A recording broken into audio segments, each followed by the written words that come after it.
Howdy YouTube. Today we're taking a look at the DC Direct Superman Brainiac 13. I was very excited when I seen this guy. There's not a lot of Brainiac figures out there, and he's one of my favorite Superman villains. So I was really happy when I saw this guy, and I knew I had to pick him up. He looks really cool. Obviously his appearance from the comic book, which is nice to see. Not much in the way of packaging, it's just the standard Superman logo at the top. And then at the back there, what looks to be some sort of explosion. So that's going to be interesting to see once I open this guy up. Taking a look at the back of the packaging, we can see obviously Brainiac 13, Superman, Bizarro, Cyborg Superman, Supergirl, and Doomsday. Very cool. I have actually got these two figures here, which I will bring in for this review.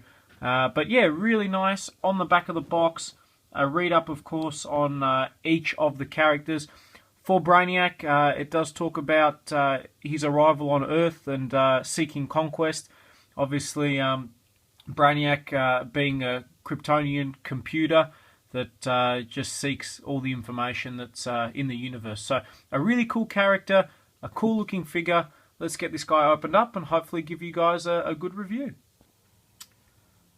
Okay, and here we have Brainiac out of the packaging. I can confirm that at the back of the box it was basically a picture of Krypton exploding, which was pretty cool. He does come with a Superman stand, which is always nice. I love it when DC give us a figure stand. I'll bring it forward so you guys can take a look at the detail on this guy.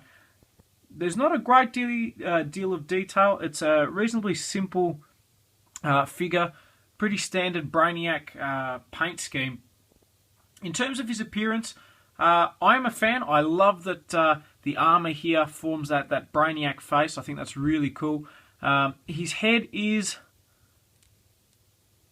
not articulated, which is a big shame. This arm is on a ball joint. This one is rock hard, and I'm worried that if I move it, it's gonna break. There is a bend in the elbow, no movement in the wrists, which is a bit of a shame. No movement in the waist. Legs do move forward and back. There is a bend at the knee, and then no movement in the feet. So, in terms of movement, he's actually very, very limited, which is quite a shame, to be honest. Having a look at the back of the figure, you can see there Brainiac, the slots where the tentacles will go, which I'll show you guys in a bit. Also at the bottom there. So not a huge amount of detail on this guy or articulation, but I suppose he's still at least accurate to his appearance. Okay, and here we have Brainiac with his tentacles in there, obviously designed to absorb the Earth's knowledge. They are basically just a soft rubber that does bend and pose, and then on the back of the figure there are these slots which they basically just slot into. It was a massive nightmare, if I'm honest, to get these tentacles in there.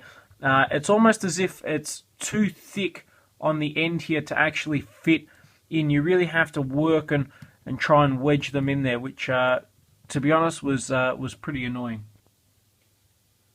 And finally, to complete the set, here we've got Brainiac 13 with Superman and Doomsday. The Superman and Doomsday are from the Death of Superman comic book pack, which was a pretty nice set. The Superman, it's not my favourite, if I'm honest. The Doomsday is fantastic.